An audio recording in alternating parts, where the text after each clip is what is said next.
రండి దేవుని యొక్క వాక్యం నుండి బైబిల్ స్టడీలో ప్రవేశించే మునుపు ఒక మాట జ్ఞాపకం చేసుకుంటూ వద్దాం. ప్రకటన గ్రంథం 22వ అధ్యాయం 12వ వచనంలో ఒక మాట రాయబడుతూ వచ్చింది. ఇదిగో త్వరగా వచ్చుచున్నాను, వాని క్రియల చొప్పున ప్రతి వానికి చెడుకు నేను సిద్ధపరిచిన జీతము నా యొద్ద ఉందని బైబిల్ సెలవిస్తుంది. మరొక మాటను మనం చూసినట్లయితే అపోస్తలుడైన పౌలు హెబ్రీయులకు రాసిన పత్రిక 10వ అధ్యాయం 37వ వచనం. అపోస్తలుడైన పౌలు హెబ్రీయులకు రాసినటువంటి పత్రిక 10వ అధ్యాయం 37వ వచనంలో ఒక మాట ఉంది. ఇక కాలము బహు కొంచెముగా ఉన్నది, వచ్చుచున్నవాడు ఆలస్యం చేయక వచ్చును. కాబట్టి ఈ రెండింటి మాటల్లో మనకు కనబడుతున్నటువంటి సుదీర్ఘమైనటువంటి మాట ఏంటంటే ప్రభు రాకడ సమీపిస్తుంది. యేసు ప్రభు నేను త్వరగా వస్తున్నానన్నారు. మరి అదే రీతిలో ప్రభు యొక్క ప్రేమలో ఖైదీ అయినటువంటి అపోస్తలుడైన పౌలు అంటాడు కదా, ఆయన త్వరగా వచ్చుచున్నాడు, ఆలస్యం చేయకుండా వస్తాడు. సో మరి ఆలస్యం చేయకుండా వస్తాడని భక్తుడు అంటున్నాడు, ఆయన కూడా నేను త్వరగా వస్తానన్నాడు. మరి ఎందుకు ఆలస్యం అవుతుందంటే బైబిల్లో కొన్ని విషయాలు ఉన్నాయి.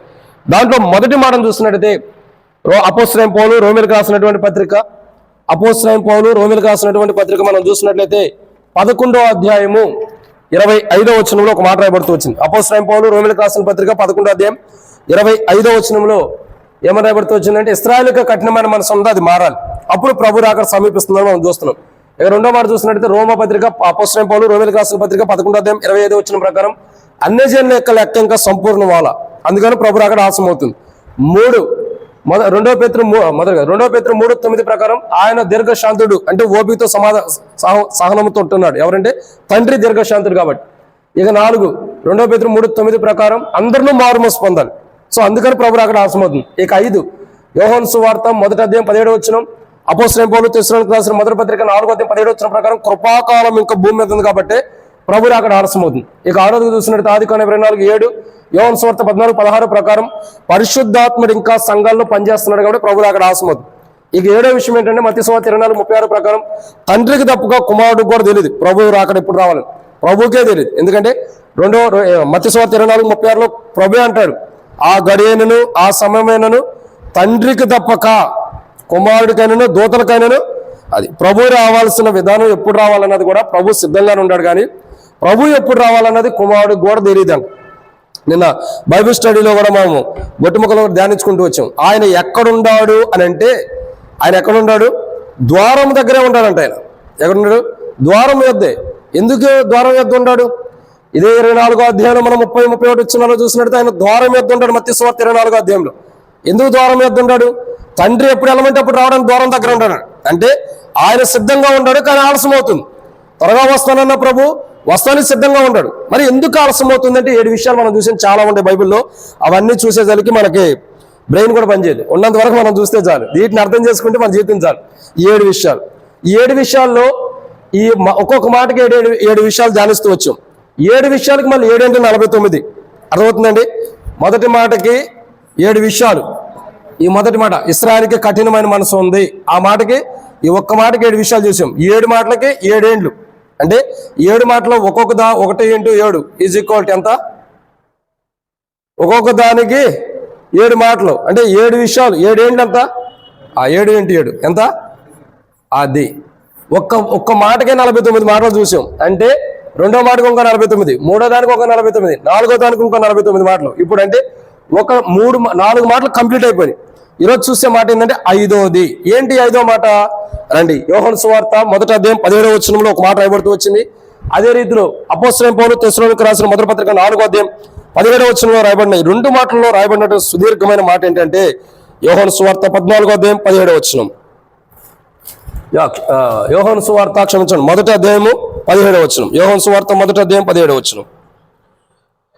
ధర్మశాస్త్రం మోషే ద్వారా అనుగ్రహింపబడెను, కృపయో సత్యమును యేసుక్రీస్తు ద్వారా కలిగెను. కాబట్టి ఇక్కడ రాయబడినటువంటి ఒక మాట ఏంటంటే కృప ఎవరి ద్వారా కలుగుతుంది?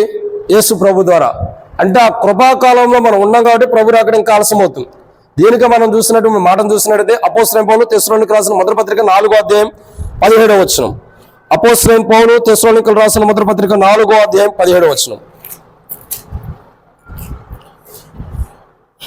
ఆ మీదట సజీవమై నిలుచుండు మనము వారితో కూడా ఏకంగా ప్రభుని ఎదుర్కొన్నట్టు ఆకాశ మండలం మీదను ఆకాశ మండలమునకును మేఘముల మీద కొనిపోబడదుము కాక మనము సదాకాలం ప్రభుతో కూడా ఉందుము. కాబట్టి ప్రభుతో మనం ఎందుకు ఉండలేదు? ప్రభు రాకడ ఎందుకు ఆలస్యం అవుతుంది? ఎందుకు ప్రభు యొక్క రాకడ లేట్ అవుతుందంటే బైబిల్లో కొన్ని విషయాలు ఉన్నాయి. దాంట్లో మొదటి మాట ఏంటంటే, అనేక విషయాలు చూస్తున్నాం కానీ ఇక్కడ 5వ మాట చూస్తున్నాం, కృపాకాలం ఇంకా భూమి మీద ఉంది కాబట్టి ప్రభు అక్కడ ఆలస్యమవుతుంది. ఏముంది? కృపాకాలం. సో ఇప్పటికే భూమి మీద కృపాకాలం ఉంటుందా, ఏం జరుగుతుంది అన్న కొన్ని విషయాలు చూసాం. అసలు కృప ఏం చేస్తుంది అన్నది కొన్ని విషయాలు బైబిల్లో ఉంటాయి. ఏమైనా గుర్తుండే మీకు? కృప ఏం చేస్తుంది అన్నా? కరుణిస్తుంది, రక్షిస్తుంది. 2, కృప ఏం చేస్తుంది? కరుణిస్తుంది మొదటి, తర్వాత రక్షిస్తుంది. 2, మాటి శత్రువు చేతిలోకి వెళ్తున్న వారు విడుదల ఇస్తుంది. 3, మూడోదిగా మూడోది మాటే. 4, విడుదల ఇస్తుంది. 5, ఇక్కడ రాయబడి అనమాట, విసర్జించబడకుండా చేస్తుంది. 5, కృప ద్వారా ఏమవుతుంది? ఆనందభరితులంగా అవుతున్నాం. కృప ద్వారా సంతోషం ఇస్తున్నాడు. ఈ కృప కీర్తన గ్రంథం 31:7 గత వారం మనం ధ్యానించుకోవచ్చు. అంటే గత వారం అంటే నేను లేను కానీ అంత ముందు వారం మనం ధ్యానించుకుంటూ వచ్చాం. ఏమని? కృప ద్వారా ఆనందభరితులం, సంతోషులుగా అవుతున్నాం. సో ఈ కృప ఎటువంటి మానవుడికి సంతోషాన్ని ఇస్తుందో కొన్ని విషయాలు కనబడుతూ వస్తున్నాయి.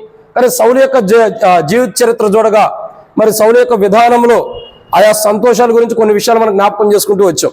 అయితే ఇక్కడ రాయబడినటువంటి ఒక మాట ఏంటంటే, ఏదో ఒక దినమున మానవుడు ప్రాణబాధలను బట్టి కోల్పోవాల్సిన మానవుడు కూడా దేవుడు సంతోషాన్ని ఇస్తున్న అనుభవాన్ని చివరిలో చూస్తూ వచ్చాం.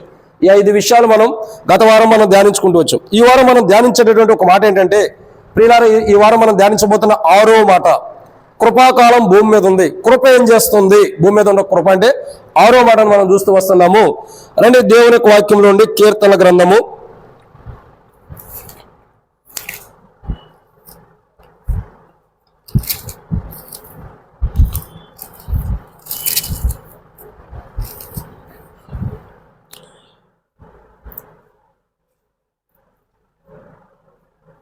'అనేక విషయాలు మనం అర్థం చేసుకున్నట్లయితే ఈరోజు మన క్రైస్తవ జీవితంలో మనకు కావాల్సినటువంటి విధానం చూడగా అసలు మానవుడికి కృప ఏం చేస్తుంది అన్నది బైబిల్లో కొన్ని విషయాలు ఉన్నాయి. ఎందుకంటే మానవుని యొక్క జీవితంలో కృప అన్నది చాలా ఇంపార్టెంట్. దేవుని కృప మానవుడికి ఎంతో అవసరమైనది. ఆ దేవుని కృపే మానవుడి మీద ఉండటం ద్వారా మానవుని యొక్క జీవితంలో, రాజు యొక్క జీవితంలో రాజు కదల్చబడకోకుండా స్థిరులుగా ఉన్న అనుభవాన్ని మనం చూస్తూ వస్తున్నాం. అర్థమవుతుందండి?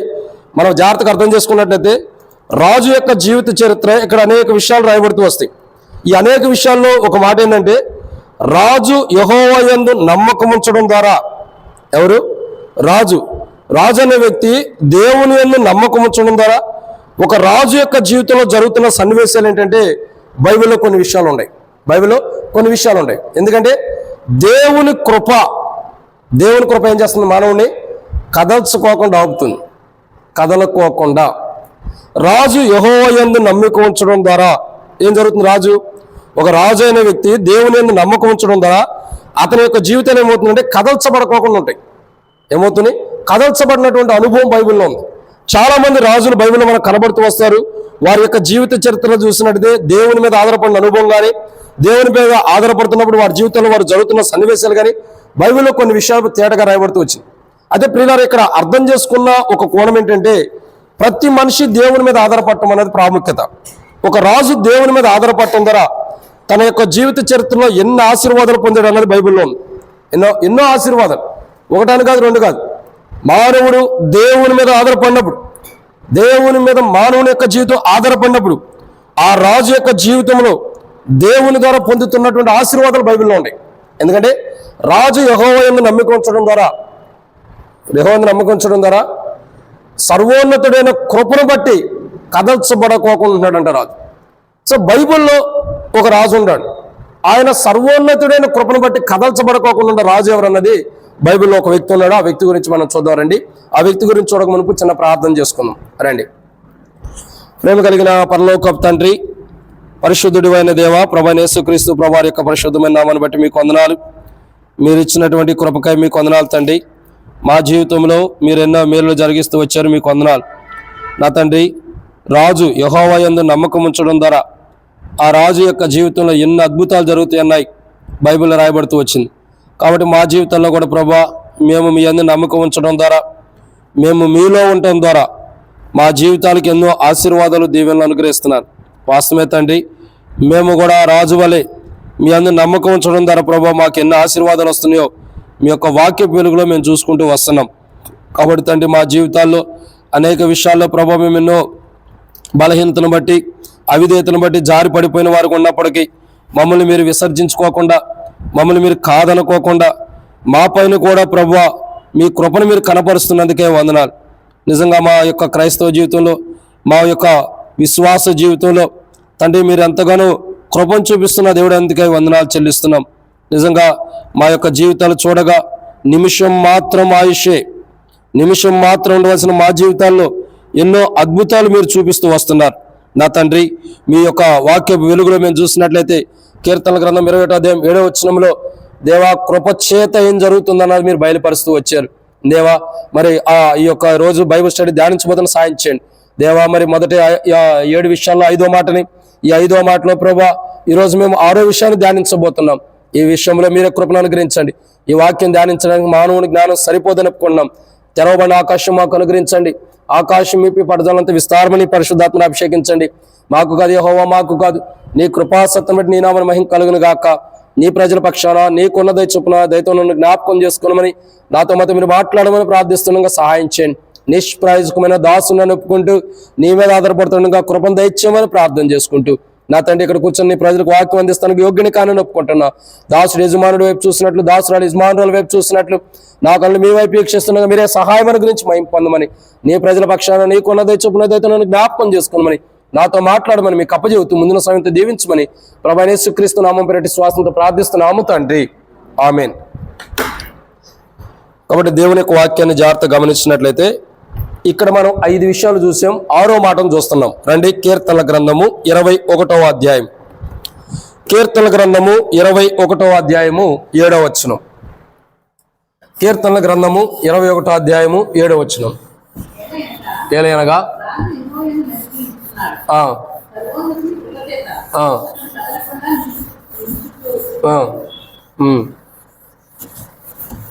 దేవుని యొక్క వాక్యాన్ని జాగ్రత్త గమనించినట్టు అక్కడ ఒక మాట రాయబడుతూ వచ్చింది.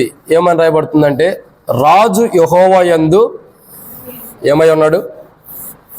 రాజు యెహోవా యందు యెహోవా యందు నమ్మకం ఉంచడం ద్వారా రాజుకి ఏం జరుగుతుంది?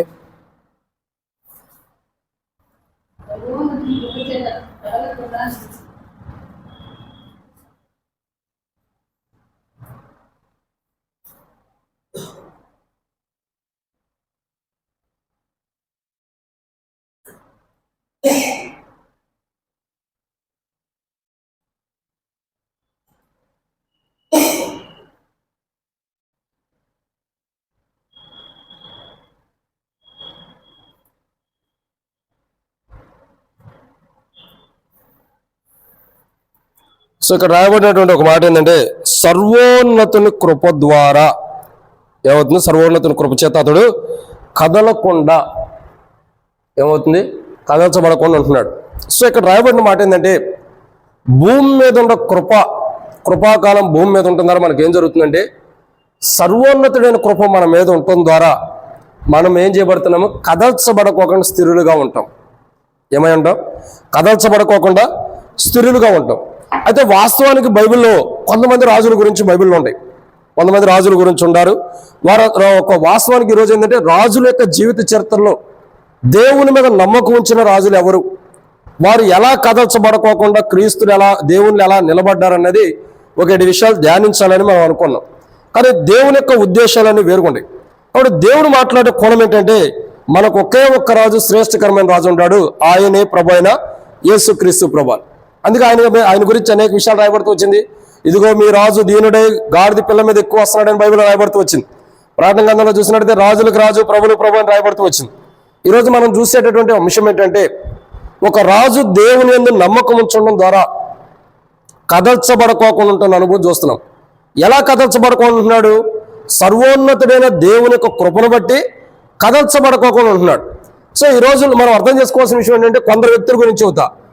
మొదటి వ్యక్తి దావీదు, రెండో వ్యక్తి మరి చూసినట్టయితే యెహోషాపాతు. రెండో వ్యక్తి ఎవరు? యెహోషాపాతు. మూడో వ్యక్తి ఎవరు? హిజ్కియా. సో ఈ ముగ్గురు యొక్క జీవితాలు మనం అర్థం చేసుకున్నట్లయితే, వీరి యొక్క చరిత్ర మనం చూడగా మొదటి సమయాల గ్రంథం కానీ, లేదా రెండో సమయాల గ్రంథంలో కానీ, మొదటి రాజుల గ్రంథంలో కానీ, లేదా రాజుల గ్రంథంలో కానీ, యెషయా గ్రంథంలో మనం చూసినట్టయితే వీళ్ళ ముగ్గురు యొక్క చరిత్రలు మనకు కనబడతాయి. చూడండి, ఇది ఇంట్రడక్షన్ మాత్రమే. దావీదు రాజు యొక్క జీవిత చరిత్రలో దేవుని నమ్మకం చూడడం ద్వారా, తన మామ ద్వారా కానీ అనేకుల ద్వారా ఎన్ని పరిస్థితులు వచ్చినా కదల్చబడకుండా స్థిరులుగా ఉంటూ వచ్చాడు. ఎన్నో విధానాలు తనకు ఎదురవుతూ వచ్చినాయి, ఎన్నో పరిస్థితులు తనకు ఎదురైనప్పటికీ, ఎన్ని పరిస్థితులు తనకు ఎదురైనప్పటికీ కూడా దావీదు రాజు దేవుని నమ్మకం చూడడం ద్వారా కదల్చబడకుండా ఉంటూ వచ్చాడు. ఇక రెండో వ్యక్తి ఎవరంటే యెహోషాపాతు. యెహోషాపాతు యొక్క జీవితంలో ఎటువంటి వ్యక్తి అయినా సరే, ఎటువంటి అనుభవం ఉన్నప్పటికీ కొద్దిగా గొప్ప దేవుని ఆలోచన కలిగి ఉంటుందారా తన జీవితంలో కూడా కొంతమేరకు దేవుని నమ్మకం ఉంచిన అనుభవాలు బట్టి స్థిరపరచబడుతున్న అనుభవాలు కొన్ని ఉన్నాయి. మరొక వ్యక్తి ఎవరంటే హిజ్కియా.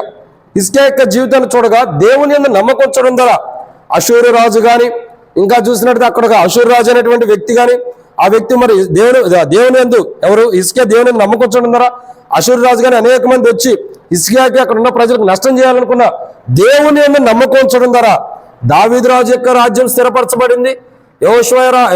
యెహోషాపాతు యొక్క రాజ్యం బాగానే ఉంటూ వస్తుంది.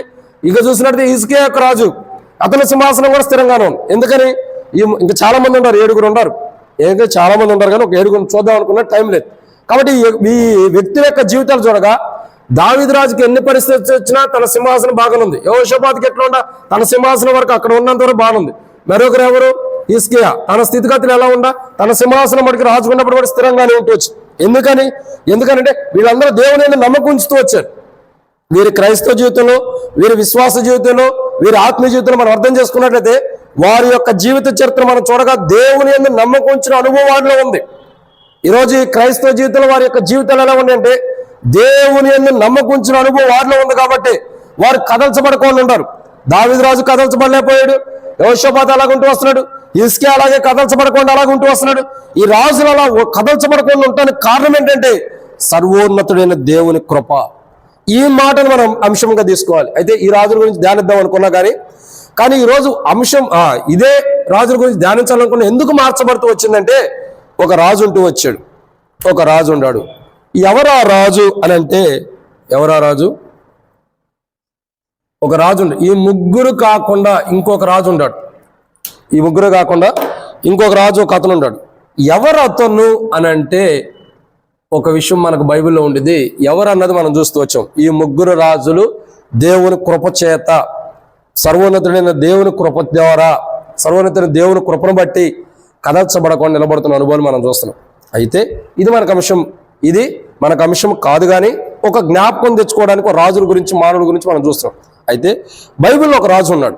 ఆయన ఎవరంటే ప్రభువైన యేసుక్రీస్తు ప్రభువారు. ఎవరు? ప్రభువైన యేసుక్రీస్తు ప్రభువారు. ఆయన రాజులకు రాజుగా ఉంటూ వస్తున్నాడు. సహజంగా ఒక రాజు కదల్చబడలేదు అన్నది మనం వింటున్నాం. ఒక రాజు ఎన్ని పరిస్థితులు వచ్చినా దేవుని కోపను బట్టి కదల్చబడిన అనుభవం చూస్తున్నాం. ఒక రాజుకి ఎటువంటి పరిస్థితులు ఎదురవుతాయి అని అంటే బైబిల్లో కొన్ని విషయాలు ఉన్నాయి. అంటే దాంట్లో మొదటి మాటను చూస్తున్నాం. అసలు మొట్టమొదటిగా ఈ రాజు గురించి మనం చూడాలంటే ఆయన గురించి ఒక మాట జ్ఞాపకం చేసుకోవాలి. ఎందుకు సర్వోన్నతుడైన దేవుని కృప అని చూసిన తర్వాత ఈ విషయాన్ని చూస్తున్నామంటే మనకు అర్థమైంది. రండి, యేసు ప్రభువు గురించి ఎందుకు చూస్తున్నాము అన్నదానికి ఒక మాట మనకు అర్థమైంది. లూకాసు సువార్త 1వ అధ్యాయము 35వ వచనం. లూకాసు సువార్త 1వ అధ్యాయము 35వ వచనం. దోత పరిశుద్ధాత్మ నీ మీదకొచ్చును, సర్వోన్నతుని శక్తి నిన్ను కమ్ముకొను గనుక పుట్టబో శిశువు పరిశుద్ధుడై దేవుని కుమారుడు అనబడును. ఏమని రాయబడుతూ వచ్చింది? పుట్టబో శిశువు ఎలా ఉన్నాడు? పరిశుద్ధుడే అన్నాడు, దేవుని కుమారుడు అనబడు. అదే ఇక్కడ రాయబడినటువంటి మాట ఏంటి? సర్వోన్నతుడైన శక్తి. ఓ రకంగా చెప్పాలంటే దేవుని కృప అని కూడా మనం అనుకోవచ్చు. దేవుని కృప ఎవరి మీదకి వచ్చింది? సర్వోన్నతుడైన దేవుని కృప మరియా మీదకి వచ్చింది. మరియా దగ్గరికి సర్వోన్నతుడైన దేవుని కృప రావటం ద్వారా ఏమవుతూ వచ్చింది? ఆమె గర్భంలో కృపాసత్య సంపూర్ణుడుగా నివసిస్తున్నటువంటి ప్రభు ఆమె గర్భంలో నివసిస్తూ వచ్చాడు. ఆమె గర్భంలో నివసించిన ప్రభు ఎవరు? రాజులకే రాజుగా ఉంటూ వచ్చాడు. ఇప్పుడు మనం అర్థం చేసుకోవాల్సిన అంశం ఏంటంటే సర్వోన్నతుడైన దేవుని కృప ద్వారా కదల్చబడకోకుండా స్థిరత్వం కలిగినటువంటి రాజు ఎవరంటే ప్రభువైన యేసుక్రీస్తు ప్రభువే. దేవుని కుమారుడుగా ఉంటూ ఆయన తండ్రి రాజుగా ఉన్నాడు కాబట్టి రాజులకు రాజు ఉన్నాడు. దేవుడు రాజా కాదా? ఎక్కడుందా మాట? దేవుడే రాజు అన్నది ఎక్కడుంది? మీకు తెలియదు, నేను చెబుతా. ఎక్కడ చెప్పమంటారా? సమూయేలు గ్రంథంలో చూసినట్టు మొదటి సమూయేలు గ్రంథంలో ఇశ్రాయేలు ప్రజలందరూ కూడా మా కొరకు ఒక రాజును నియమించమని అడుగుతారు. అప్పుడు అంటాడు, నన్నే వాళ్ళు విసర్జించి ఉన్నారు, పరలోకపు రాజునే విసర్జించారు. దేవుడే రాజు అయ్యి వెళ్తున్నట్టు సమస్తాన్ని కూడా ఆ రాజుని విసర్జించిన అనుభవాలు ఉన్నాయి. అయితే ఇక్కడ రాయబడినటువంటి ఒక మాట ఏంటంటే, రాజు యొక్క కుమారుడు రాజే. ఇప్పుడు రాజు కుమారుడు ఎవరు? ప్రభువైన యేసుక్రీస్తు ప్రభువు, ఆయన రాజే. సో ఇక్కడ అర్థం చేసుకోవాల్సిన విషయం ఏంటంటే, ఈ రాజు కదల్చబడతల్లా. ఎందుకు? సర్వోన్నతమైన కృపను బట్టి ఈ లోకంలో ఈ రాజు నివసించినప్పుడు కదల్చబడాల. ఇది మనకు కావాల్సిన మాట. ఈ లోకంలో ఈ రాజు నివసించినప్పుడు కదల్చబడాల. ఈ లోకంలో ఈ రాజు నివసించినప్పుడు ఆ రాజుకు వచ్చిన పరిస్థితులు ఏంటి అని అంటే, రండి మొదటి మాట మనం చూసినట్లయితే మత్తయి సువార్త. ఈ రాజు ఈ లోకంలోకి వచ్చినప్పుడు, ఈ రాజు ఈ లోకంలో ఉన్నప్పుడు తనకు సంభవించినటువంటి పరిస్థితులు ఏంటి, వాటిలో కూడా ఆ రాజు నిలబడుతూ వచ్చాడు కదల్చబడకుండా. సర్వోన్నతమైన కృప ద్వారా నిర్మాణం చేయబడిన నిర్మితమైనటువంటి రాజు, ఆ రాజుకి ఈ లోకంలో వచ్చిన పరిస్థితులు ఏంటి, ఎదురైన పరిస్థితులు ఏంటంటే, మొట్టమొదటి చూస్తున్నాము ఈ లోకంలో తనకు సంభవించినవి ఏంటంటే, ఆ రాజుకు సంభవించినవి, ఆ సంభవించిన వాటిని బట్టి ఆ రాజు కదలబడకుండా స్థిరంగా ఉంటూ వచ్చాడు. ఈ రాజుకు సంభవించినవి ఏంటి మొట్టమొదటి చూసినట్టు మత్తయి సువార్త 4వ అధ్యాయం. మత్తయి సువార్త 4వ అధ్యాయము. మనం ఇక్కడ జాగ్రత్తగా అర్థం చేసుకున్నట్లయితే ఒక మాట రాయబడుతూ వచ్చింది. మత్తయి సువార్త 4వ అధ్యాయం మొదటి వచనం. అప్పుడు యేసు, చదవండి మీరే చదవండి. అప్పుడు యేసు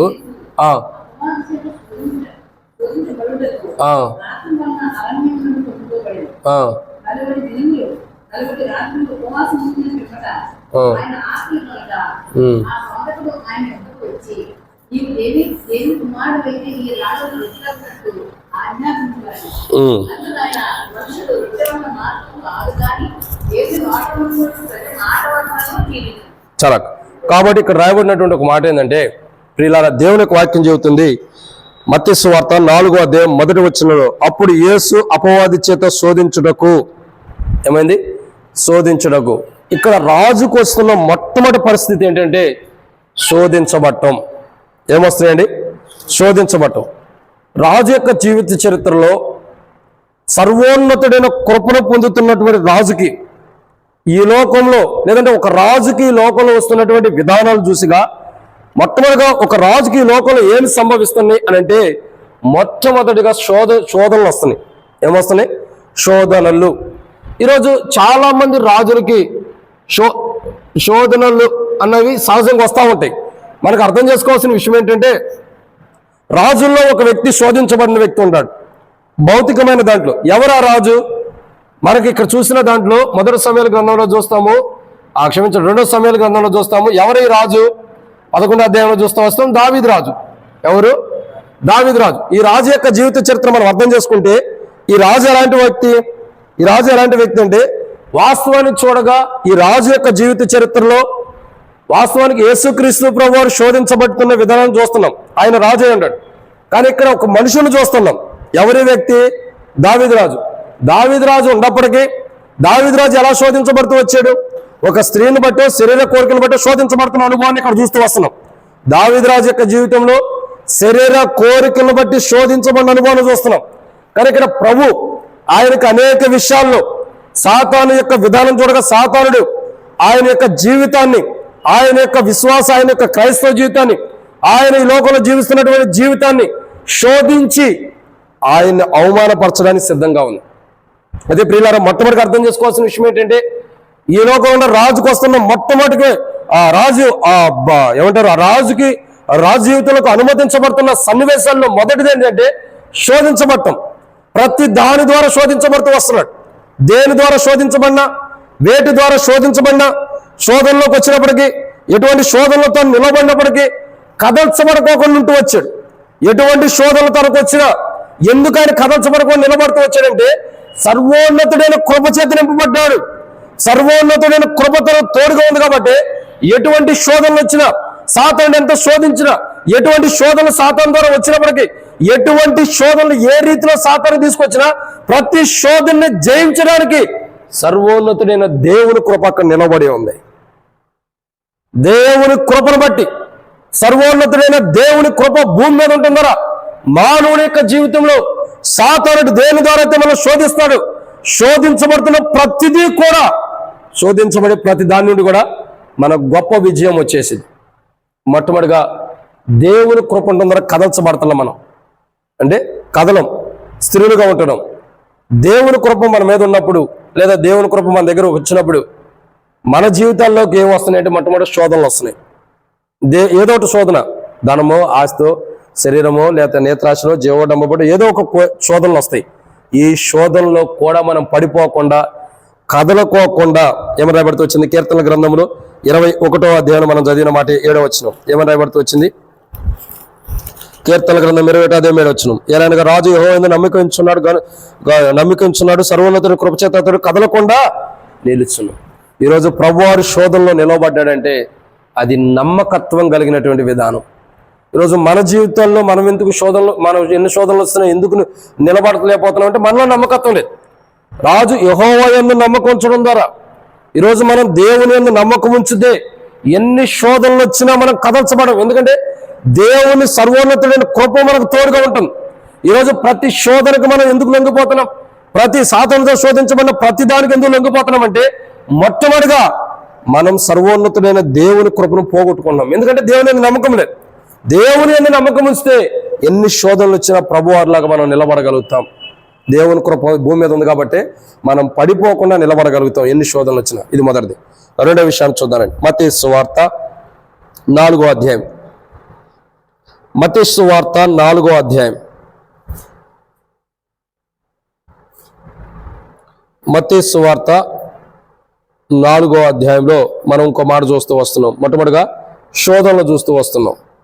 తర్వాత రెండోదిగా చూస్తున్నట్లయితే మత్తయి సువార్త 4వ అధ్యాయంలో ఇంకొక మాట మనం జ్ఞాపకం చేసుకున్నట్లయితే సాతాను యొక్క విధానంలో ఎన్ని విధానాలు వచ్చినా రాజు కదల్చబడుకొని నిలబడ్డాడు. రెండో విషయం ఏంటంటే మత్తయి సువార్త 4వ అధ్యాయం. మత్తయి సువార్త 4వ అధ్యాయంలో మరొక మాటను చూస్తున్నాము. ఏమని రాయబడుతూ వచ్చిందంటే 6వ వచనం, నీవు దేవుని కుమారుడివైతే కిందకు దూకుము, ఆయన నిన్ను గురించి తన దూతలకు ఆజ్ఞాపించును, నీ పాదం ఎప్పుడైనా రాతికి తగలకుండా వారు నిన్ను చేతులతో ఎత్తుకుందరని రాయబడి ఉన్నదని అతనితో చెప్పాను. కాబట్టి ఇక్కడ రాయబడినటువంటి ఒక మాట ఏంటంటే ఇది రెండో మాట. ఒకటి శోధనలు, రెండోదిగా చూసినట్టయితే ఇక్కడ రాయబడిన దానికి ఏంటంటే మానసికంగా కృంగదీయటం. ఏమని రాయబడుతూ వచ్చింది? రెండోదిగా మానసికంగా కృంగదీయటం. మత్తయి సువార్త 4వ అధ్యాయం 6వ వచనం, క్షమించు 16 మానసికంగా కృంగదీయటం.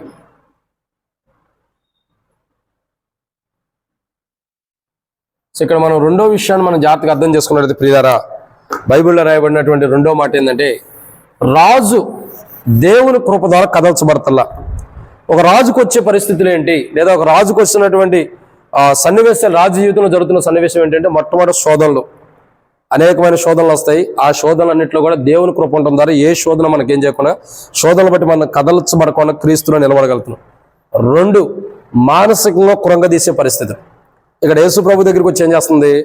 అనేక కోణాల్లో సాతానుడు మాట్లాడుతూ వస్తున్నాడు. 5వ వచనం చూసినట్లయితే అంతటా అపవాది పరిశుద్ధ పట్టణమునకు ఆయన తీసుకొని పోయి దేవాలయం శిఖరం మీద ఆయన నిలవబెట్టి, అంటే అర్థం ఏంటి?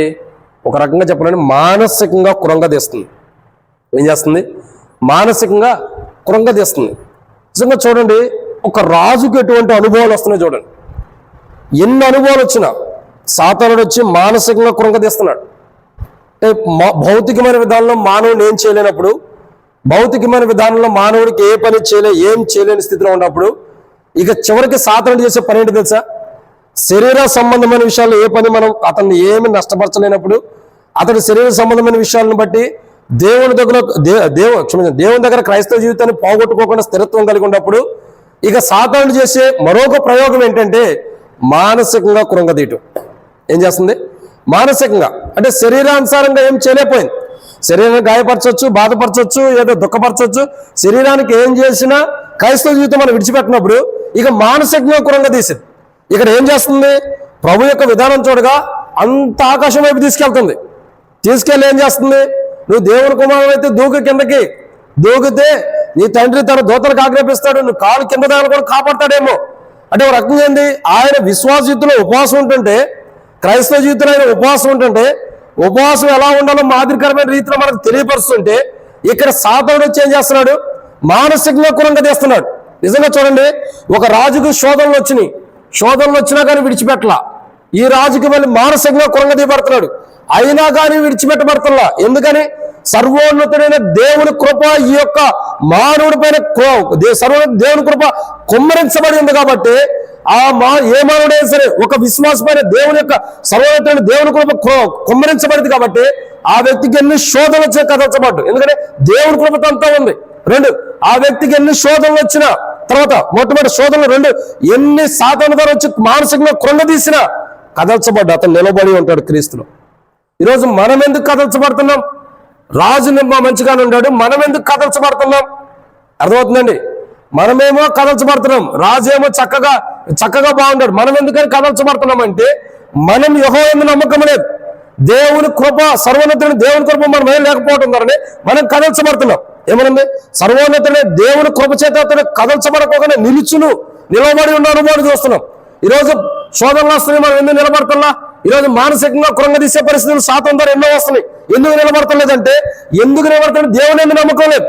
దేవుని ఎందు అన్ని విషయాలు మనం నమ్మకం ఉంటే ఖచ్చితంగా దేవుని సర్వోన్నతుని దేవుని కృప మనల్ని ఆవరించింది. అప్పుడు దేవుని మీద నమ్మకం వచ్చాం కాబట్టి దేవుని కృప మనల్ని ఆవరించడం ద్వారా ఎన్ని శోధనలు వచ్చినా, శోధించబడినా మనం కదలకుండా శోధనలు బట్టి కొట్టుకుపోకుండా నిలబడతాం. 2, మానసికంగా సాతానుడు ఎంత కృంగదీసినా సాతానుడు మనల్ని ఏం చేయలేడు. భౌతికంగా శరీరానుసారంగా ఏం చేయలేని వాడు ఆత్మ సంబంధంగా ఏం చేయగలడు? ఏం చేయలేడు. ఎందుకంటే బైబిల్లో రాయబడుతున్న మాట ఏంటంటే, ఒక విషయం గుర్తుపెట్టుకోండి. ఒక మనిషిలో 2 వ్యక్తులు ఉంటారా? ఉంటారు. మొదటి వ్యక్తి ఎవరు?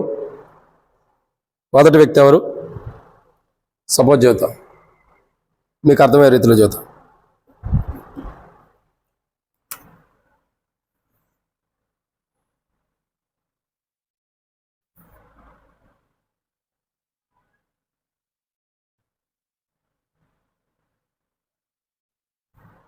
ఇద్దరు వ్యక్తులు, ఎవరి పేరు చెప్పను, మహిమదాస్ అని చెబుతా. మళ్ళీ ఎవరైనా పేర్లు చెబితే మళ్ళీ ఫోటో సరిగ్గా లేదని మళ్ళీ అదొక ఇబ్బంది. మహిమదాస్ ఇద్దరు కలిసి ఒకే దాంట్లో ఉంటున్నారు.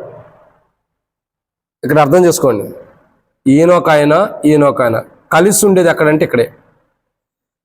ఎక్కడ ఉంటున్నారు? ఒకే చోట. 2 వ్యక్తులు ఉన్నారు. మీకు కనపడుతున్నాయి ఫోటోలో, కనపడకపోతే రేపు యూట్యూబ్లో చూసుకోండి. 2 కనపడుతున్నారు, కానీ 2 ఎక్కడ ఉంటున్నారు? ఒకే వ్యక్తులు ఉంటున్నారు. నేను దీన్ని వివరంగా చెబుతా చూడండి. ఇది మహిమదాసు, ఇది మహిమదాసే, కానీ 2 కలిసి ఒకే దాంట్లో ఎట్లా ఉంటున్నారు మీరు చెప్పండి. 2 కలిసి ఒకే దాంట్లో ఎట్లా ఉంటున్నారు? ఐడియా ఉందా మీకు ఏమన్నా? సమయం అయిపోతుంది, త్వరగా చెబితే ముగిచ్చేద్దాం. చెప్పమంటారా? ఇది శరీరం, ఇది ఆత్మ, 2 కలిపి ఒక చోటే ఉంటాయి. దేవుడు పిలిచినప్పుడు మహిమదాసు రమ్మనంగానే ఈ మనిషి వెళ్ళిపోతాడు. ఏ మనిషి? ఒక మనిషి వెళ్ళిపోతాడు. ఎవరిని పిలుస్తున్నాడు? కీర్తన గ్రంథం 90వ అధ్యాయంలో నాకు రాయబడుతూ వచ్చింది, నరులారా తిరిగి రండి అని 2వ వచనంలో రాయబడుతూ వచ్చింది. ఏమని? నరులారా తిరిగి రండి అని పిలిచినప్పుడు ఏమవుతుంది? 2వ వ్యక్తి వెళ్ళిపోతున్నాడు. ఒక వ్యక్తి వెళ్ళిపోతున్నాడు, మొదటోడు కానీ 2వోడు కానీ ఒక వ్యక్తి వెళ్తున్నాడు. మరొక వ్యక్తి ఏమైపోతున్నాడు? చెప్పండి, మరొక వ్యక్తి ఏమవుతున్నాడు? తెలుసా లేదా? ఇక్కడే ఉండిపోతున్నాడు. ఇతడు శరీరము, ఇతడు ఆత్మ. పిలుస్తుంది ఎవరిని పిలుస్తున్నాడు? తండ్రి. ఈయన్ని పిలుస్తున్నాడు, నువ్వు వచ్చేయా, నీ టైం అయిపోయింది అంటున్నాడు. మహిమదాసు నువ్వు వచ్చే అంటున్నాడు. ఆ వచ్చేత్ర ప్రభు వెళ్ళిపోతున్నాడు, సిద్ధంగానే ఉంటాడు, వెళ్ళిపోతున్నాడు. మరి ఇక్కడున్న మహిమదాసు ఏమైపోయాడు? ఇక్కడే ఉండిపోయాడు. అని అర్థమవుతుందండి. నేను చెప్పే మాట ఏంటంటే, ఇక్కడ ఉన్న వ్యక్తి ఇక్కడే ఉన్నాడు, అక్కడికి వెళ్ళిన వ్యక్తి వెళ్ళిపోతున్నాడు. ఇప్పుడు ఈ వ్యక్తి ఎక్కడికి వెళ్తాడంటే ఈ పిలవబడిన ఆయన దగ్గరికి వెళ్తున్నాడు. ఇది వెళ్తల్లా, ఇది శరీరం ఇక్కడే ఉండిపోతుంది. వెళ్తుంది ఏంటి? ఆత్మ. ఇక్కడ అర్థం చేసుకోవాల్సిన విషయం ఏంటంటే, సాతానుడు కృంగదీసేది ఎవరినంటే వీళ్ళని. ఎవరిని సాతానుడు కృంగదీస్తున్నాడంటే ఇదేమంటారు, ఆత్మీయంగా ఉన్న వ్యక్తిని కృంగదీస్తున్నాడు. శరీరాన్ని కృంగదీయట్లు అర్థం చేసుకోండి మీరు. సాతానుడు ఎవరిని కృంగదీస్తున్నాడు అంటే ఈ వ్యక్తిని కాదు, ఆత్మీయ జీవితం కలిగిన వ్యక్తిని కృంగదీస్తున్నాడు. శరీరానుసారమైన వ్యక్తిని కృంగదీయట్లా. దేవుని దగ్గరికి వెళ్ళటానికి సిద్ధంగా ఈ శరీరంలో మరొక మనిషి ఉన్నాడు. మనం చూసే మనిషి వేరు, మరొక మనిషి ఉన్నాడు. ఆ మనిషిని కృంగదీస్తుంది. ఆ మనిషి వల్లే ఆ మనిషిని కృంగదీయటం ద్వారా దేవుని రాజ్యాన్ని కూడా మనం కోల్పోతాం. సో ఇక్కడ బైబిల్ చెప్పేటటువంటి ఒక మాట ఏంటంటే, సాతానుడు శోధిస్తున్నాడు, అయినా దేవుని ఏమైనా నమ్ముకుంటున్నారు, సర్వోన్నత కృపను బట్టి మనం నిలబడుతున్నాం కదల్చబడకుండా. సాతాను మరలా మనం ఏం చేస్తున్నాడు, మానసికంగా కృంగదీస్తున్నాడు, అయినా మనం దేవుని ఏమైనా నమ్ముకుంటున్నారా, సర్వోన్నతంగా కృపను బట్టి కదల్చబడకుండా నిలబడి ఉంటాం. దేవుని ఎందుకు నమ్మకంచున్నదా? ఎవరైతే దేవుని ఎందుకు నమ్మకంచరో వీరి జీవితాలు పడిపోయేటట్టు ఉంటాయి. గుర్తుపెట్టుకోండి, ప్రతి మనుషులు ఇవి రెండు ఉంటాయి. పిలిచేది ఒకళ్ళనే. ఈ శరీరాన్ని ప్రభు పిలవట్లా, ఈ శరీరం నుండి ఆత్మ పిలుస్తున్నాడు. నరులారా తిరిగి రండి అని పిలుస్తున్నాడు. ఈ రోజు మన గడి అయిపోతే, ఈ రోజు మన సమయం అయిపోతే ప్రతి మనిషిని, సపోజ్ మహిమదాస్ వచ్చే ఈ రోజు నీ టైం అయిపోయింది అంటాడు. అయ్యయ్యా నా భార్య ఉంది, నా పిల్లలు ఉంది, నాకు 3 కుమార్తెలు అంటే వాళ్ళ సంగతి నేను వాళ్ళని పిలవట్లా, నిన్నొక్కనే పిలిచాను రా, నిన్నొక్కనే అంటే ప్రతి మనిషి కూడా ఏం చేస్తాడు, తన ఆత్మ జీవితంలో వెళ్ళిపోవాల్సింది. బైబిల్ చెప్పే మాట ఏంటంటే, మానసికంగా సాతాను కృంగ చేస్తాడు, ఎందుకంటే ఆత్మీయ స్థితిని. కానీ దేవుని మనం నమ్మకం ఉంచడం ద్వారా, దేవుని నమ్మకం ఉంచడం ద్వారా దేవుని కృపను బట్టి మన ఆత్మీయ స్థితి కూడా మానసికంగా కృంగిపోకుండా కాపాడబడింది. దేవుని దగ్గరికి వెళ్ళాల్సిన ఆత్మ కృంగిపోకుండా కాపాడబడింది. ఇది 2. 3వది చూసినట్టయితే దేవుని కృప. యెహోవా యందు నమ్మకం ఉంచడం ద్వారా దేవుని కృపను, సర్వోన్నతుని కృప ద్వారా మనం కదల్చబడం. మొట్టమొదటిగా ఎవరు కదల్చబడుతున్నా? రాజుకి ఏమొస్తుంది? శోధనలు వస్తున్నాయి, శోధించబడుతున్నాడు, ఆయన కదల్చబడకుండా ఉన్నాడు. మరొకటిగా రాజుకి మానసికంగా కృంగదీస్తున్నాయి సాతానుడు, అయినా మానసికంగా కృంగిపోయిన కదల్చబడకుండా స్థిరంగా ఉంటాడు. ఇక 3వ మాట ఏంటంటే, రండి దేవుని యొక్క వాక్యాన్ని చూస్తున్నట్లయితే ప్రియులారా, 3వ మాటను చూస్తూ వస్తున్నాం. మత్తయి సువార్త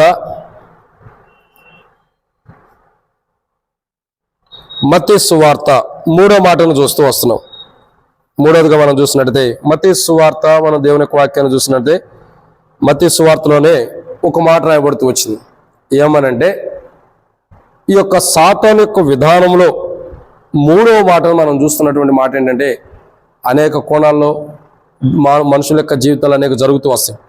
కానీ సాతానుడు చేసే మూడో పని ఏంటంటే, మత్తయి సువార్తలో ఇక్కడ మనం రాయబడినటువంటి మాట ఏంటంటే 4వ అధ్యాయం, మత్తయి సువార్త 4వ అధ్యాయం.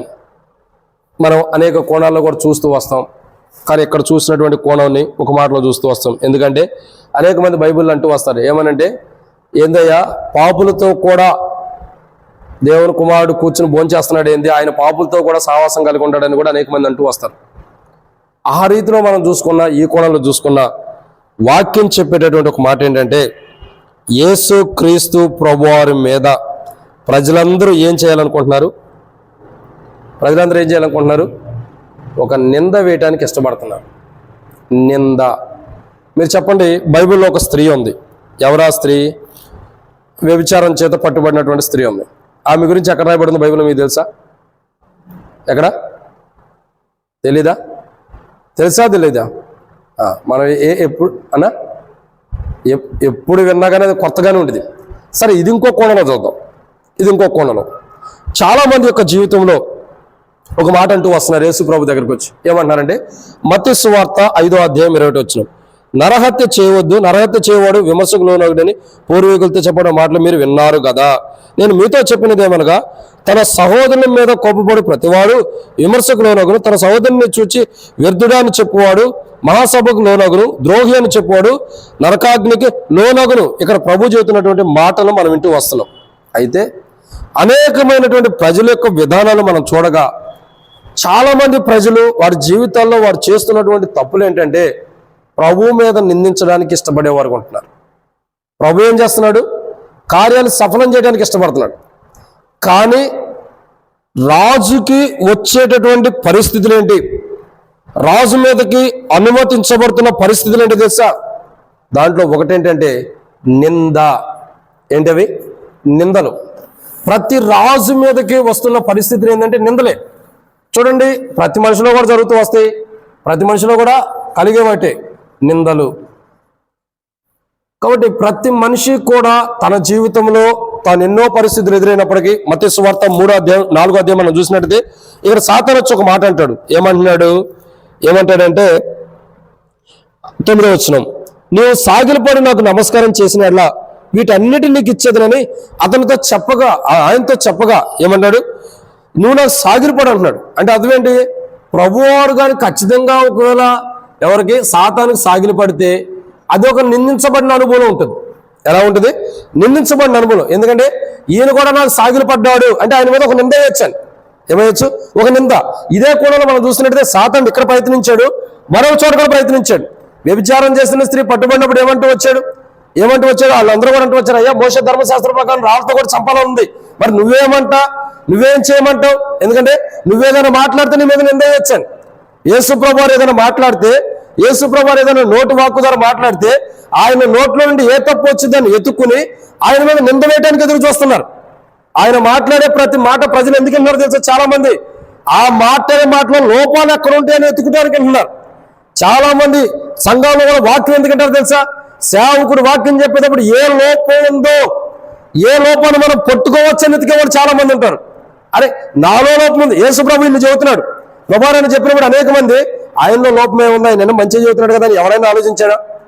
నూటికి 10 మంది కూడా ఆలోచించిన అనుభవం లేదు, సరైన అనుభవం. ఎందుకంటే అంత దౌర్భాగ్యమైన స్థితిలో ఉంటూ వస్తున్నారు చాలా మంది. అనేక మంది యేసుప్రభువుని మాట్లాడుతున్నప్పుడు ఆయనలో నిందించడానికి చూస్తూ వస్తున్నారు. ఒక రాజుకి తాను నిలబడిన విధానం బట్టి అనేక రకమైన నిందలు రాజు మీదకి వస్తాయి.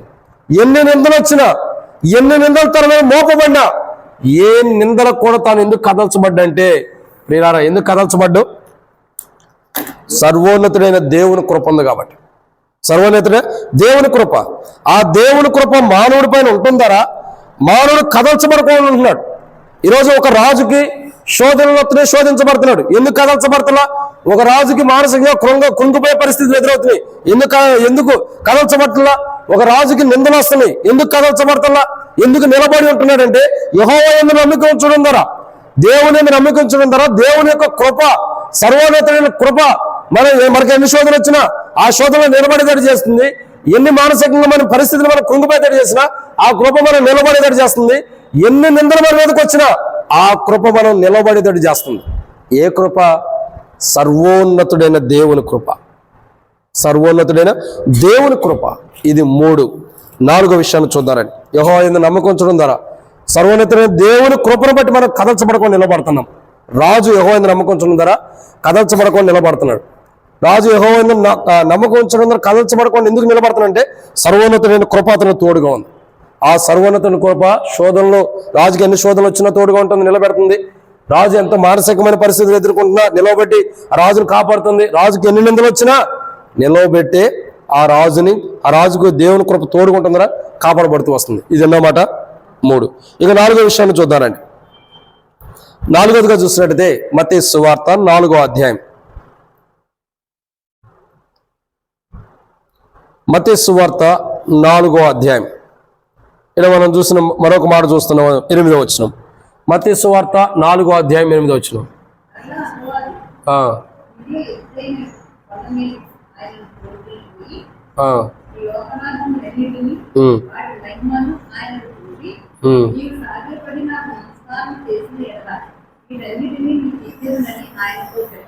చాలక్క. కాబట్టి ఇక్కడ రాయబడిన ఒక మాట ఏంటంటే, ప్రభువారు దేనికి ఈ లోకానికి వచ్చాడు? మత్తయి సువార్త 1వ అధ్యాయం 21వ వచనం రాయబడుతూ వచ్చింది. ఆయన ఎందుకు ఈ లోకానికి వచ్చాడు అన్నది బైబిల్లో ఉంది. ఎందుకు వచ్చాడు ఆయన? తన ప్రజలను వారి పాపం నుండి రక్షించడానికి ఈ లోకానికి వచ్చాడు. ఇప్పుడు సాతానుడు ఏమంటుంది? సాతానుడు ఏం చేస్తున్నాడంటే ఆయన ఎత్తైన కొండ మీదకి తీసుకుపోయాడంట. ఎక్కడ తీసుకుపోయాడు? ఎత్తైన కొండ మీదకి తీసుకుపోయాడు. ఈ లోక రాజ్యాలన్నీ నీకు ఇచ్చేస్తా, నాకు సాగిలపడమంటున్నాడు. అంటే సాతానుడు ఏం చేస్తున్నాడా?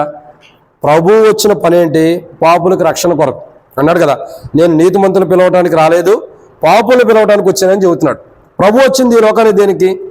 ప్రతి పాపం జీవిస్తున్న మానవుని పిలిచి తండ్రి రాజ్యం ఇవ్వడానికి, పాపంలో ఉన్న మానవుడి యొక్క పాప జీవితం తీసివేసి తండ్రి రాజ్యం ఇవ్వడం కొరకు పాపంలో ఉన్న మానవుని పిలుస్తానికి వచ్చాడు. మరి ఇక్కడ సాతానుడు ఎందుకు వచ్చాడు ప్రభు దగ్గరికి? సాతానుడు ప్రభు దగ్గరకు ఎందుకు వచ్చాడు అన్నది నేను చెబుతా. వచ్చి ఏం చేస్తున్నాడు? సాతానుడు ప్రభు దగ్గరకు వచ్చి ఏం చేస్తున్నాడు? నీవు నాకు మొక్కు, ఈ లోక రాజ్యాలన్నీ కూడా నీకు ఇస్తానంటున్నాడు. అంటే అర్థం ఏంటి? ఒక కలవరం తీసుకొస్తున్నాడు మనిషిలో. ఏం తీసుకొస్తున్నాడు?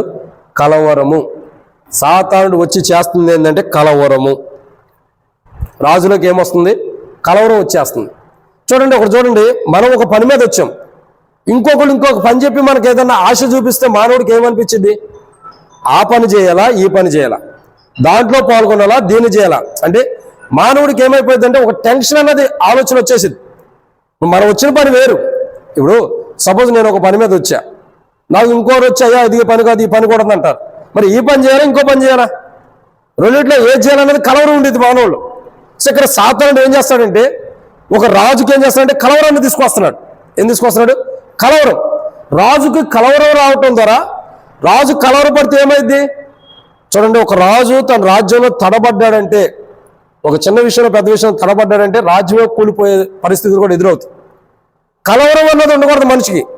కానీ ఇక్కడ సాతానుడు ఏం చేస్తున్నాడు? ఒక రాజుకి కలవరాన్ని తీసుకొస్తున్నాడు. కలవరాన్ని తీసుకొచ్చి తనలో కలవరం పెట్టేసేసి ఆ రాజు సంతోషంగా ఉండుకోకుండా చేస్తున్నాడు. ఇక్కడ చూడండి, ఈ లోకరాజ్యాలన్నీ నీకు ఇచ్చేస్తారన్నాడు. అసలు ఆయన వచ్చిన పని ఏంటి?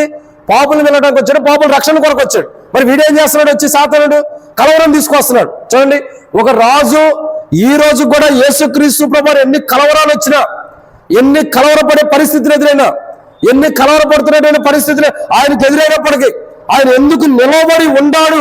బైబిల్ ఇంకా రాయబడి ఎందుకు ఉందంటే దేవుని కృప, సర్వోన్నతుడైన దేవుని కృపాకాలం భూమి మీద ఉంటుందరా.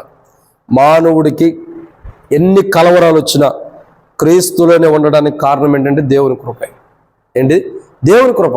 ఈరోజు మానవుడికి ఎన్నో కలవరాలు వస్తాయి. వచ్చిన ప్రతి కలవరంలో కూడా మానవుడు నిలబడ్డాడంటే కారణం ఏంటి? దేవుని కృపే.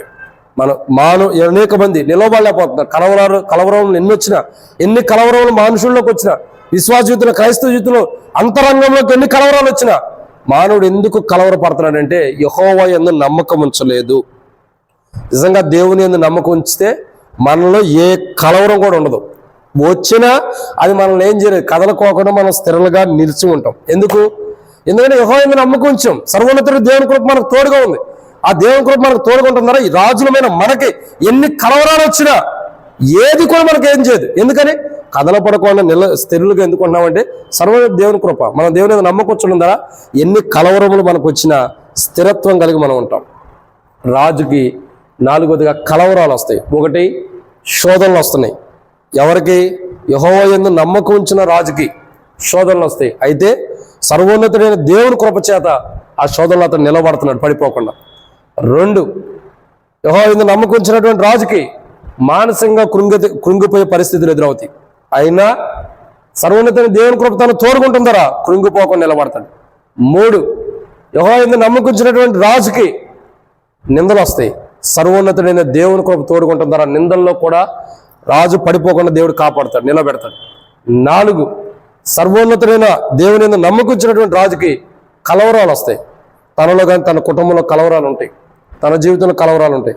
ఎన్ని కలవరాలు వచ్చినా యెహోవా యందు రాజు నమ్మకం ఉంచడం ద్వారా ఏమైంది? సర్వోన్నతుడైన దేవుని కృప తన మీద కుమ్మరించబట్టుందరా, ఆ కృప తన మీద ఉంటుందరా. ఆ కలవరంలో కూడా కదల్చబడకుండా నిలబడి ఉంటాడు. ఎన్ని కలవరం వచ్చినా అతడు పడిపోడు, స్థిరత్వం కలిగి ఉంటాడు. ఇది 4. ఇక 5వ విషయాన్ని చూద్దానండి.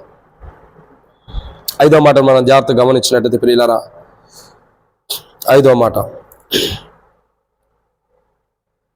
మత్తయి సువార్త మనం జాగ్రత్తగా గమనించినట్లయితే ఒక మాట రాయబడుతూ వచ్చింది. 27వ అధ్యాయం, మత్తయి సువార్త 27వ అధ్యాయం 5వ మాట. మత్తయి సువార్త 27వ అధ్యాయంలో మనం ఒక మాట జ్ఞాపకం చేసుకుంటూ వస్తున్నాం. మత్తయి సువార్త 27వ అధ్యాయము మనం చూసినట్టయితే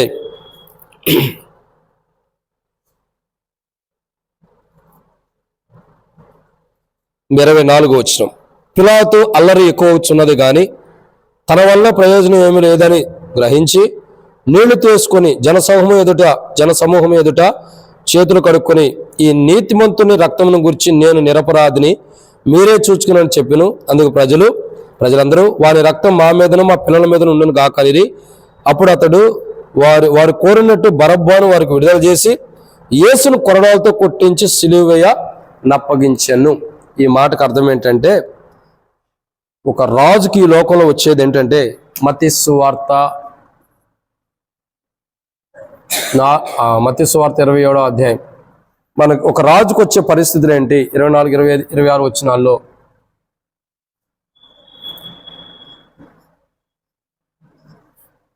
ఏమొస్తున్నాయి? రాజుకి బాధలు వస్తున్నాయి. ఏమొస్తున్నాయి? బాధలు.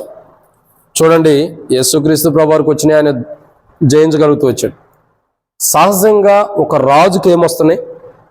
బాధలు వస్తున్నాయి అంట. ఏ రాజుకి? యెహోవా యందు నమ్మకం ఉంచిన రాజుకి బాధలు వస్తున్నాయంట. చూడండి, దావీదు రాజు ఉంటూ వచ్చాడు. ఇక్కడ యేసు ప్రభువారు ఆయన సర్వోన్నత దేవుని కృపచేత నింపబడ్డాడు కాబట్టి ఆయనకు కూడా ఎన్నో బాధలు వచ్చినాయి. అయినా వాటిని ఆయన జయించగల శక్తి కలిగిన ప్రభు కాబట్టి జయించగలిగాడు. బైబిల్లో మానవ స్వభావం మనలాంటి వ్యక్తి ఉన్నాడు. అంటే యేసు ప్రభు కూడా అలా వచ్చినప్పటికీ మన వేలో చూసుకుంటే దావీదు రాజు ఉంటూ వచ్చాడు. దావీదు రాజుకి ఎన్ని బాధలు రాలేదు?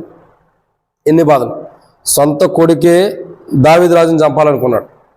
దావీదు రాజు యొక్క సొంత కొడుకే దావీదు రాజుని చంపాలనుకున్నాడు. ఇంకా దావీదు రాజు యొక్క మొదటి భార్యనే దావీదు రాజుని అసహించుకునేది. ఇంకా దావీదు రాజు యొక్క మావ సొంత మావే దావీదు రాజుని చంపాలనుకుంటాడు. ఎంత బాధ! వెళ్ళిన చోటల్లో మనుషులు దావీదు రాజుని, వెళ్ళిన ఒక ప్రాంతంలో మనుషులు దావీదు రాజుని అప్పగించాలనుకుంటున్నారు, వాళ్ళకి మేలు చేయాలని చూసిన. అది ఎంత బాధ! అంటే ఒక రాజుకి, యెహోవా యందు నమ్మకం ఉంచిన రాజుకి ఎన్నో బాధలు వస్తాయి. ఎన్ని బాధలు వచ్చినా సర్వోన్నతుడైన దేవుని కృప అతడు కదల్చబడకుండా నిలబెట్టింది. అతడు కదలుకోకుండా నిలబెట్టింది. ఎన్నైనా బాధలు రావచ్చు. ఎన్ని బాధలు వచ్చినా సర్వోన్నతుడైన దేవుని కృప ఏం చేస్తుంది? మానవుడిని నిలబెట్టింది. మన జీవితంలో ఎన్నో బాధలు మనం వెంటాడవచ్చు. లెక్కలేనన్ని బాధలు మనం వెంటాడవచ్చు. మన ఊహకు మించిని మనం భరించలేనన్ని బాధలు మనకు వెంటాడినా ప్రతి బాధలో కూడా, మనకు సంభవించే ప్రతి బాధలో కూడా ఆ దేవుని కృప మనకు తోడుగా ఉంటుంది. ఈరోజు మనం సజీవులుగా ఉన్నామంటే కారణం ఏంటి తెలుసా? క్రైస్తవ జీవితంలో, విశ్వాస జీవితంలో ఇంకా మనం దేవుని మందిరంలో ఉన్నామంటే కారణం ఏంటి తెలుసా? ఎన్నో బాధలు మనకు ఉండి అయినా మనం ఎందుకు నిలబడగలుగుతున్నాం? సర్వోన్నతుడైన దేవుని కృప మనం కదల్చబడకుండా నిలబెడుతుంది. కారణం ఏంటి? ఏ బాధలు వచ్చినా మనం దేవుని యందు నమ్ముకొంచాం. దేవుని యందు నమ్ముకొంచడం ద్వారా ఏది మనకు నష్టం జరగకుండా, ఎన్ని బాధలు వచ్చినా ఎదుర్కొనేటటువంటి ధైర్యాన్ని నిలవబెట్టి దేవుని కృప మనల్ని ముందరకు నడిపిస్తాను. ఇది 5.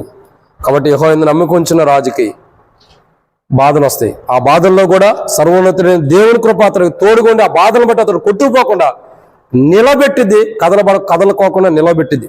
ఇది 5. 6వ విషయాన్ని చూద్దానండి, ఇక ముగిద్దాం. 6వ విషయాన్ని మనం చూసినట్లయితే ప్రియులారా, ఇంకొక మాట ఉంది. మత్తయి సువార్త ఇక్కడ ఒక మాట రాయబడుతూ వచ్చింది. మత్తయి సువార్త 26వ అధ్యాయం. మత్తయి సువార్త 26వ అధ్యాయం 41వ వచనం. మత్తయి సువార్త 26వ అధ్యాయం.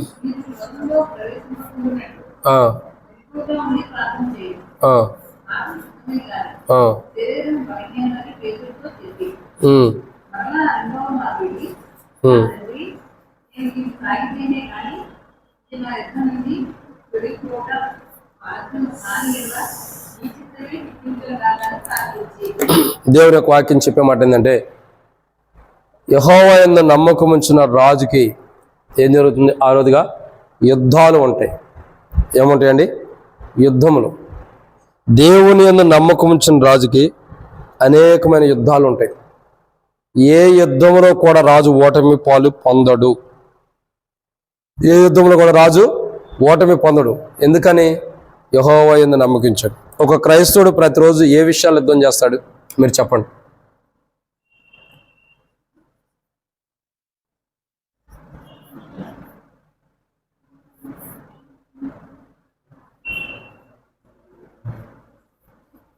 చెప్పండి. ఒక క్రైస్తవుడు ప్రతిరోజు తన జీవితంలో చేసే యుద్ధాలు, వేటిల్లో దేన్ని బట్టి యుద్ధాలు చేస్తున్నాడు? ప్రతిరోజు తన జీవితంలో జరుగుతున్న యుద్ధాలు: 1 చూపులు, 2 శరీరం, 3 ఆలోచనలు, 4వది ఏమైనా ఉన్నాయి ఇంకా మీకు తెలిసినవి? ఇప్పుడు అడిగితే చెప్పడం కష్టం. కాబట్టి ఎన్నో ఉంటాయి మన జీవితాల్లో. ఈ 3 చెబుతున్నా, ఎగ్జాంపుల్ మనకు అర్థం కావటం. ప్రతిరోజు క్రైస్తవుడు వీటిలో యుద్ధం చేస్తున్నాడు. చూపులో, శరీరము, ఆలోచనలో కూడా. మరి ఎన్నిట్లో యుద్ధం చేసినా మనం ఎందుకు ఓటమి పాలవట్లా? ఓటమి అవుతున్నాం అనుకున్న సందర్భంలో దేవుడు మనం లేవనెత్తున్నాడు. ఎందుకని? దేవుని కృప. ఆ దేవుని కృప యెహోవాను నమ్ముకుంచిన రాజుకి ఎన్నో యుద్ధాలు ఉంటాయి, ఎన్నో యుద్ధాలు చేయాల్సింది ఉంటుంది. ప్రతి యుద్ధంలో కూడా ఓడిపోవటం ఉండదు, పడిపోవటం ఉండదు. ఎన్ని యుద్ధాలు జరిగినా ఆ రాజు స్థిరంగా ఉంటాడు, కదల్చబడుకోకుండా నిలబడి ఉంటాడు. దావీదు రాజుకి, ఫిలిష్తీయులకు కానీ, సౌలు దగ్గర కానీ, మానసికంగా కానీ ఎన్నో కోణాలు యుద్ధాలు జరుగుతూ వచ్చినాయి. ఎన్ని యుద్ధాలు జరిగినా చివరికి దావీదు రాజే నిలబడి ఉండాలి లేడా? కీర్తనల గ్రంథం 21 మనం చదివితే 7వ వచనంలో ఎన్నో యుద్ధాలు దావీదు రాజుకు వచ్చినాయి. 1 కాదు 2 కాదు. అసలు ఒక రకంగా చెప్పాలంటే నిమ్మలంగా మనశ్శాంతిగా దావీదు రాజు పడుకున్న అనుభవం లేదు. ఎన్నెన్నో యుద్ధాలు, ఎవడొచ్చి ఎట్లా చేస్తాడు, రేత్రి చేయాలిద్దాం, పగలు చేయాలిద్దాం. ఓ రోజు రేత్రి ఆయన కొండ మీద ఉన్నాడు. ఎవరు కొండ మీద ఉన్నాయన? సౌలు కొండ మీద ఉన్నాడు. ఇప్పుడు ఆయనతో ఏం చేయాలి? ఈయన వెళ్ళి యుద్ధమే చేయాల్సిందే, లేదా? ప్రతి యుద్ధంలో కూడా దావీదు రాజు గెలుస్తూ వస్తున్నాడు. సౌలు మీద జరిగిన యుద్ధాలు దావీదు రాజు ఓటమి ఉండదు. అంటే జరిగిన యుద్ధాలంటే బహిరంగంగానే కాదు, మానసికంగా పరిస్థితులను బట్టి ఎన్ని యుద్ధాలు జరిగినా ప్రతి యుద్ధంలో కూడా దావీదు రాజు విజయం పొందుతూ వస్తున్నాడు. ఎందుకని? యెహోవా యందు నమ్మకం ఉంచాడు.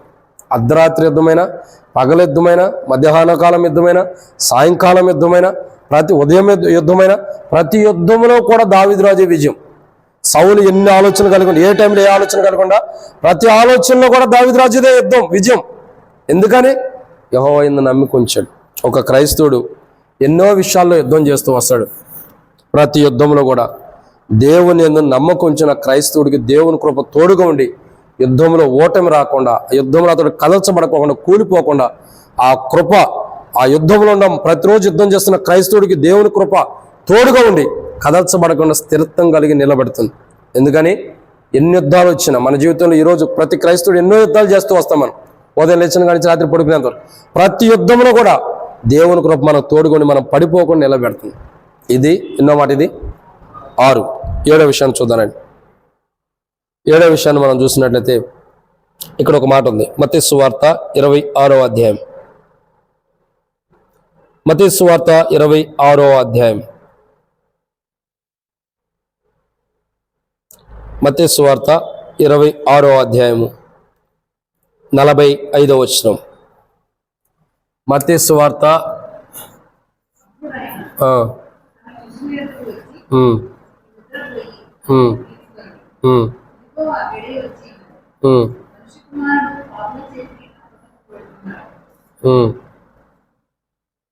చదవండి అక్క.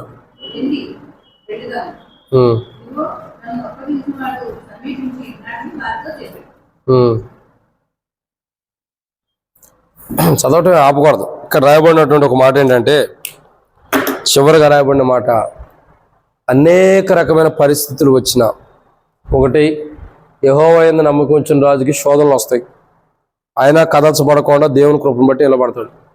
మానసికంగా కృంగిపోయే పరిస్థితులు వస్తాయి, అయినా కదల్చబడకుండా నిలబడతాడు యెహోవా యందు నమ్మకం ఉంచిన రాజు. 3 యెహోవా యందు నమ్మకం ఉంచిన రాజుకి నిందలు వస్తాయి, అయినా దేవుని యందు నమ్మకం ఉంచడం ద్వారా సర్వోన్నతుని కృపను బట్టి కదల్చబడకుండా ఉంటాడు. 4 యెహోవా యందు నమ్మకం ఉంచిన రాజుకి కలవరములు ఉంటాయి, అనేకుల ద్వారా కలవరాలు వస్తాయి. ఎన్ని కలవరాలు వచ్చినా దేవుని యందు నమ్మకం ఉంచడం ద్వారా ఆ కలవరాలను బట్టి అతడు పడిపోకుండా నిలబడతాడు. 5 బాధలు వస్తాయి, 6 యుద్ధాలు ఉంటాయి, 7 అనేకమైన పరిస్థితులు. చూడండి, దేవుని యందు నమ్మకం ఉంచిన రాజుకి శోధనలు నుండి మానసిక కృంగిపోవటం, నిందలు, కలవరాలు, బాధలు, యుద్ధాలు, అనేక రకమైన పరిస్థితులు.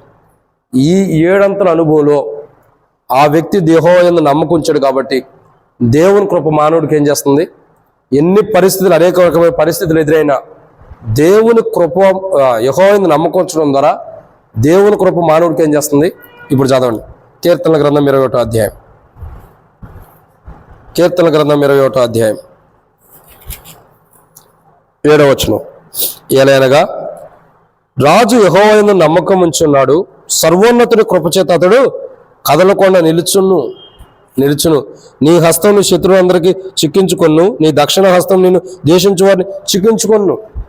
కాబట్టి ప్రియులారా, సర్వోన్నతుడైన దేవుని కృప చూడండి. దేవుని కృప ఉండటం ద్వారా శోధనలు వచ్చినా జయించగలుగుతాం, మానసికంగా కృంగిపోయినా జయించగలుగుతాం, నిందలు వచ్చినా జయించగలుగుతాం, కలవరాలు వచ్చినా జయించగలుగుతాం, బాధలు వచ్చినా జయించగలుగుతాం, యుద్ధాలు ఉండా జయించగలుగుతాం, అనేక రకమైన పరిస్థితులు ఎదురైనా జయించగలుగుతాం. వీటన్నిటికి కారణం ఏంటి? సర్వోన్నతుడైన దేవుని కృప.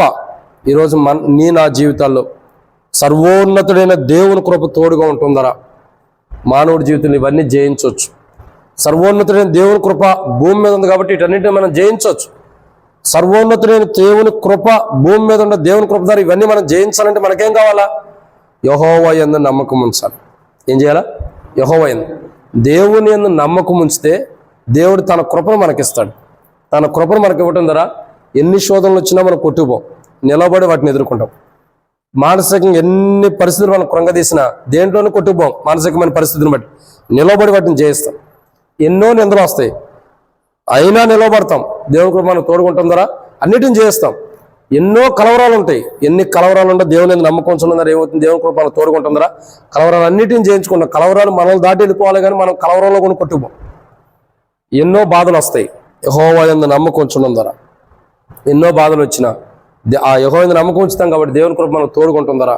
యెహోవా యందు నమ్మకం ఉంచడం ద్వారా బాధలు కాదు, బాధలు వచ్చినప్పుడు దేవుని యందు నమ్మకం ఉంచుతున్నాం. ఏదైనా ఒక రాజు దేవుని యందు నమ్మకం ఉంచడం ద్వారా ఎన్ని బాధలు వచ్చినా అవన్నీ కొట్టుకుపోవటమే, కానీ మనం బాధల్లో కొట్టుకుపోయే అనుభవం ఉండదు. ఎన్నో యుద్ధాలు జరుగుతాయి, యుద్ధంలో మనం కూలిపోవటం ఉండదు, కదల్చబడకుండా నిలిచే ఉంటాం. మనం ఎన్నో పరిస్థితులు ఎదురైనా మనం యెహోవా యందు నమ్మకం ఉంచడం ద్వారా దేవుని కృప దేవుడు మనకి ఇవ్వటం ద్వారా ఏం జరుగుతుంది? ఎన్ని పరిస్థితులు ఎదురైనా ఆ పరిస్థితుల్లో నుండి కూడా దేవుడు మనం బయట తీసుకొస్తాడు. పరిస్థితులు మనకేం చేయలేదు, ఎన్ని పరిస్థితులు మన దగ్గరికి వచ్చినా ఏవి మనకేం చేయదు. ఎందుకని? యెహోవా యందు నమ్మకం ఉంచడం ద్వారా. యెహోవా యందు నమ్మకం ఉంచడం ద్వారా దేవుని కృప మనకి ఇవ్వబడుతుంది. ఆ దేవుని కృప ద్వారా ఈ 7 అంతల అనుభవాన్ని మనం జయించగలుగుతాం. ఈ రోజుకి మనం జయిస్తున్నామంటే ఆ దేవుని కృపే. ఇప్పటి వరకు జయించిన అనుభవం ఉంది, ఇటువంటి మనందరికి వస్తాయి. వీటన్నిటిలో మనం కొట్టుకోపోకూడదు. కొట్టుకుపోవడం అంటే ఒక నింద వస్తుంది, దాంట్లోనే గురిపోకూడదు. ఒక బాధ వచ్చింది, దాంట్లో గురిపోకూడదు.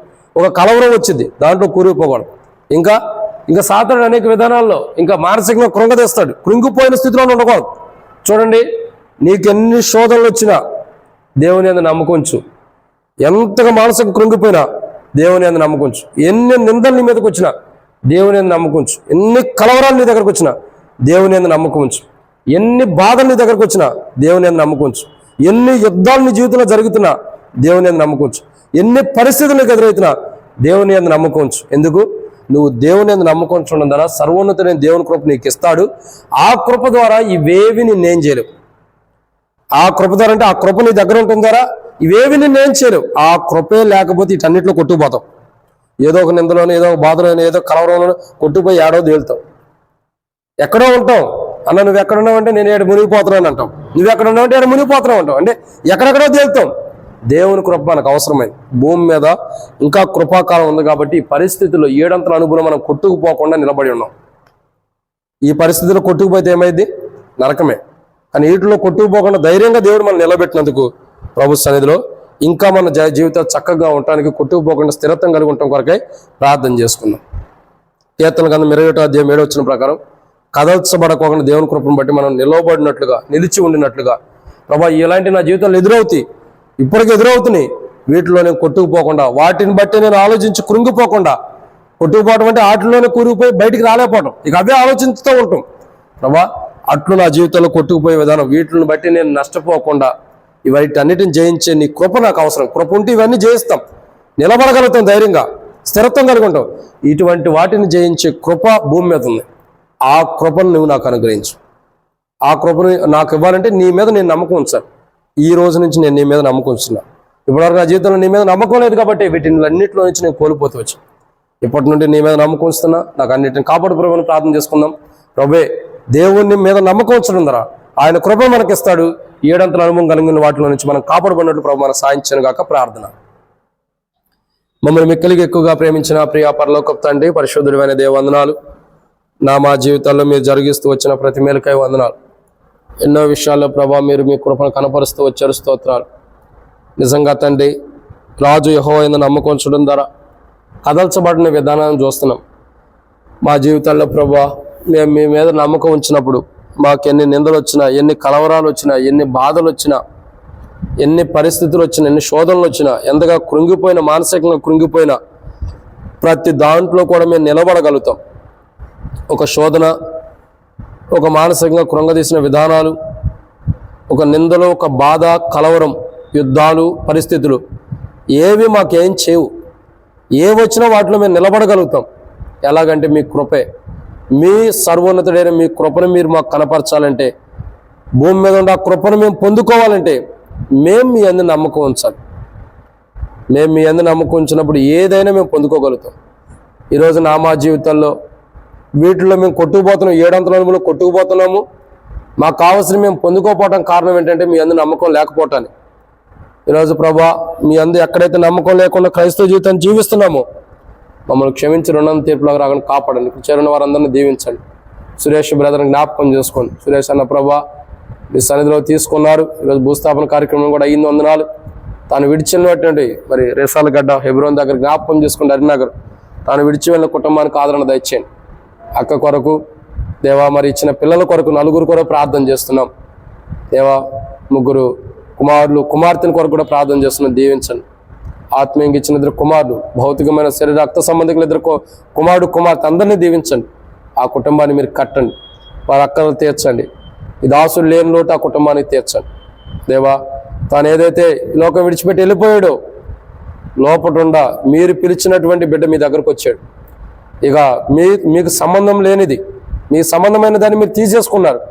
మీకు సంబంధం లేనిది లోకంలో విడిచిపెట్టబడింది దేవా. తాను మీ సంబంధి మీ దగ్గర తీసుకున్నారు. కుటుంబానికి ఆదరణ ఇచ్చేయండి దేవా. అక్క ఎంతో బాధలో ఉంది, పిల్లలు ఎంతో దుఃఖంలో ఉన్నారు, కోలుకోలేని స్థితి. 4 పిల్లలకి, అక్కకి, తల్లికి కూడా దేవా ఆ కోలుకునే స్థితిని మీరు తీసుకురండి. వారి విషయాన్ని బట్టి ఏదో ఒక రోజు మేమందరం వెళ్ళిపోవాల్సిన వారమే, ఏ రోజు ప్రభు పిలిస్తే ఆ రోజు వెళ్ళాల్సిన వారమే దేవా. ఆ కుటుంబం ఆదరించబడ్డానికి సాయం చేయండి.